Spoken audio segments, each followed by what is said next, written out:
आपकी भी ड्यूटी लगी है? हाँ जी, पहली बार लगी है हमारी भी। आज तक में? नौकरी कितने साल की होगी? नौकरी को तो जब मुझे ऐसे हो कि 15-16 साल अभी पक्की हुई मैं तो। अच्छा। हाँ। और आपको? मैं भी पहली दफ़े आई हूँ यहाँ पर। नौकरी कितने साल हो गई? नौकरी का हो गया क्या नाम 10 साल हो गए, 10-20 साल तो हो गए।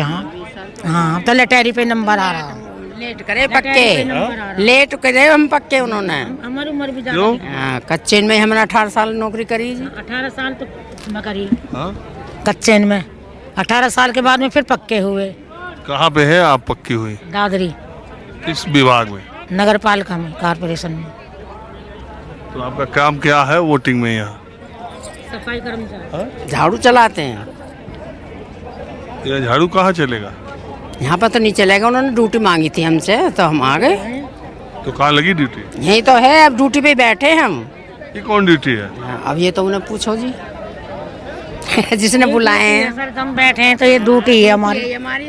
हमें भेज दिया, हम यहाँ पे आ गए, हम ड्यूटी कर रहे हैं अपनी। ये तो कुर्सी तोड़ना हुआ। वो बता देंगे कहीं ड्यूटी। अब कुर्सी पे बैठेंगे और क्या, हम कहीं भाग तो डोले कहीं पे नहीं, बैठे हैं अपनी ड्यूटी कर रहे हैं। तो कितने दिन की है? अब कल की बात और है, कल वोट पड़ेंगी इधर, यहाँ हमारी ड्यूटी रहेगी हमारी। आपका भी तो वोट होगा? हाँ हमारे क्यों ना होगा वोट? यही नोएडा में है? हमारी वोट पता ना दादरी में गिरे थे यहाँ गिरा, हम दादरी में रहते। ये भी नहीं पता हमें। ये चुनाव की ड्यूटी लगी, अच्छा है। जब हम यहाँ में बुलाए चुनाव में तो आए हैं। हमारी ड्यूटी लगाई है, हमारी सर यहाँ पे ड्यूटी लगाई है। नमस्कार जी। आपका तो देख करके खुश हो गए सर, बड़ा कहाँ से? बड़ा अच्छा लगा। दादरी से। आपकी भी ड्यूटी लगी है? जी सर। स्टार्टिंग अफसर है, ये रिजर्व में है। पीठासीन अधिकारी। रिजर्व में है? हाँ रिजर्व में है। ये सब रिजर्व के बैठे हैं क्या? ये सब रिजर्व का है। देखिए ये करीब 300 कर्मचारी हैं जो रिजर्व हैं, जिनकी ड्यूटी नहीं लगी। आप भी रिजर्व में हैं? हाँ? रिजर्व में है। तब तो कभी लगी भी है आपकी कि हमेशा रिजर्व में ही? नहीं सर, लगी हुई है, पहले भी लगी है, 2 बार किया हुआ है ड्यूटी। तो ये रिजर्व में रहने के लिए कुछ जुगाड़ लगाना पड़ता है? नहीं सर, ड्यूटी तो लगी थी, यहाँ आके पता लगा कि रिजर्व में है। तो आप ये बताइए, महिलाओं के लिए चुनाव की ड्यूटी कितनी मुश्किल रहती है? सर अब तो मुश्किल नहीं है, क्योंकि अब तो शाम को घर आने के लिए मिल जाता है। पहले था कि रात को वहीं रुकना पड़ता था, तो थोड़ा मुश्किल हो जाता था। अब तो हम शाम को हमें परमिशन होती है कि हम घर आ सकते हैं। अच्छा, अभी आज जा सकते हैं लोग? हाँ आज मतलब अपना पोलिंग बूथ देख लेंगे कहाँ पर है, उसके बाद काम कंप्लीट करने के बाद हम रात को अपने घर आ सकते हैं, और फिर कल सुबह मॉक पोल से पहले हम पहुँच जाएंगे। लेकिन अगर पोलिंग बूथ आपके घर से बहुत दूर हो? अगर बहुत दूर है तो फिर हम, वो हमारी अपनी चॉइस होती है। अगर बहुत दूर है, हम नहीं कम्यूट कर सकते, आ जा सकते, तो हम रुक सकते हैं। बट कोर्ट का ऑर्डर है कि अगर हम जा सकते हैं, पॉसिबल है हमारा जाना, कि कोई है हमें जो घर से ले जा सकता है, तो हम जा सकते हैं। तो आप कहाँ नौकरी करते हैं? केंद्रीय विद्यालय सेक्टर 24 नोएडा। केंद्रीय विद्यालय में टीचर है? हाँ जी सर। केंद्रीय विद्यालय वालों का भी लगा है, सेंट्रल का भी? सर क्यों नहीं लगेगी, सबकी लग रही है तो हमारी भी लगेगी। टीचर ही पूरा दारोमदार लिए हुए, मैं हर दूसरा आदमी टीचर मिल रहा मुझे। हाँ ये हो सकता है। ये हो सकता है, हमारे स्कूल से लगभग सभी की टीचर्स की लगी हुई है, 2 या 3 जो मेडिकल ग्राउंड पे थे उन्हीं की छुट्टी है। लेकिन ये अभी लग रही है, मैं भी केंद्रीय विद्यालय का स्टूडेंट हूँ, हमारे टीचर्स की तो नहीं लगी? पहले नहीं लगती होगी, लेकिन सर लगती तो है। मैं ये मेरा शायद 3रा या 4था है, जब से मैं नोएडा में आई हूँ लग रही है, ड्यूटी लगती है। आज आप भी सेंट्रल स्कूल से ही है, केंद्रीय विद्यालय? हाँ, अरे आप भी केंद्रीय विद्यालय में ही है? हाँ जी सर। आप भी? आप कहाँ से? मैं तो रहती दिल्ली हूँ, पर पोस्टिंग ग्रेटर नोएडा है।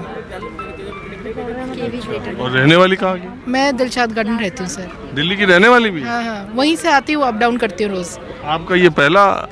हाँ सर, ये पहला है।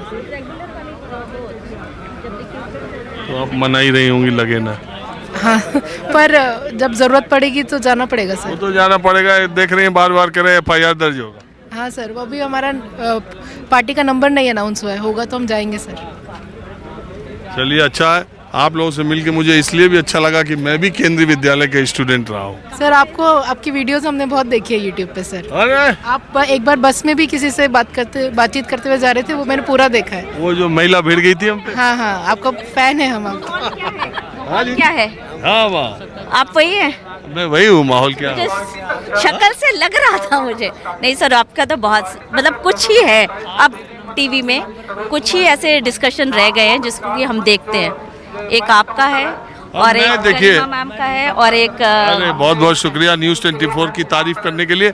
मैं तो ये मैं सच बता रही हूँ आपको, बहुत लोगों ने भी ये बात बोलते होंगे आपको, क्योंकि एक जेन्युइन वहाँ पे दिखता है। मतलब ऐसा नहीं है कि अगर मैंने कुछ अपोज करके या कुछ वैसा कर रही हूँ तो आप माइक उधर कर लो, ऐसा कभी नहीं हुआ है। नहीं, मैं सबको मौका देता हूँ। ये मैंने देखा है, तो ये चीज़ बहुत अच्छी लगती है। और आप ये भी स्टूडेंट है शायद इसलिए ये हमारे लिए प्राउड की मैंने बात कहा है। ही कि ये हमारे केवी लिए प्राउड की बात है। और दूसरी बात ये है कि देखिए मैं कभी ऑर्गेनाइज्ड वे में कुछ मुझे लगता है कि ये इसका मतलब हम लोगों ने अपने स्टूडेंट्स को अच्छी चीजें सिखा रहे हैं। हाँ, बिल्कुल बिल्कुल, लेकिन तो आप पहले bias ना हो कभी भी किसी भी चीज के लिए, तो ये शायद हमारे लिए प्राउड की चीज है। क्या चलिए बहुत अच्छा। और मैं तो ऐसे ही राह चलते लोगों से बात करता हूँ। हाँ, ये भी चीज़ अच्छी लगती है कि आप जैसे मैंने देखे आपके, मतलब हमेशा ही देखते हैं हम लोग, मतलब 3 ही चैनल हमारे खुलते हैं हमारे घर में। कभी हम आप मतलब एक बार एक देखा था मैंने, आप बस स्टैंड पे लोगों से पूछ रहे थे। हाँ मैं ऐसे ही पूछता रहता। इससे क्या होता है, आज मैंने सोचा, मेरे दर्शक वैसे तो ज़्यादातर राजनीति के बारे में सुनना पसंद करते हैं, कौन जीत रहा है, कौन हार रहा है, कौन क्या बोल रहा है, लेकिन मैंने सोचा कि दुनिया का सबसे बड़ा लोकतंत्र, उसमें सबसे बड़े पैमाने पर चुनाव, 90 करोड़ वोटर और इतने लाखों लाख सरकारी कर्मचारी, खास करके टीचर्स, इसमें कितनी मुश्किल परिस्थितियों में यहाँ पे जो ऑर्गेनाइज कर रहे हैं उनका भी बहुत है कि मतलब ये लोग भी 4-5 महीनों से लगे हुए हैं ये ऑर्गेनाइज करना, नहीं, टीचर्स की ये ट्रेनिंग करवाना।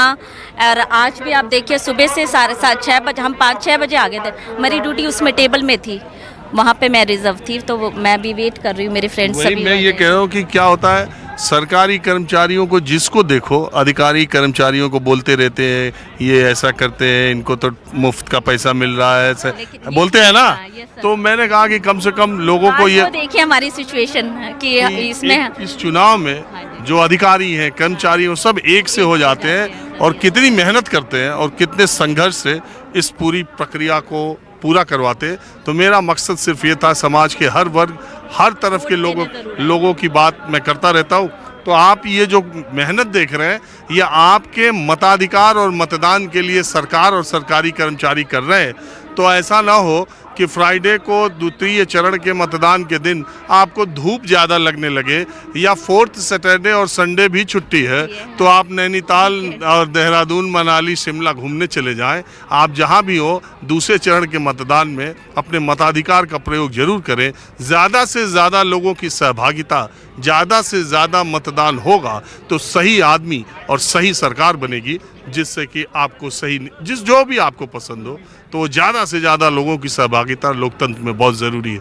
बहरहाल माहौल क्या है, हमें बस आज इतना ही। अगले एपिसोड में फिर सियासी चर्चा होगी और वोटिंग का माहौल क्या है लेकर हाजिर होऊंगा। कैमरामैन उमेश सिंह के साथ राजीव रंजन, न्यूज़ 24 नोएडा।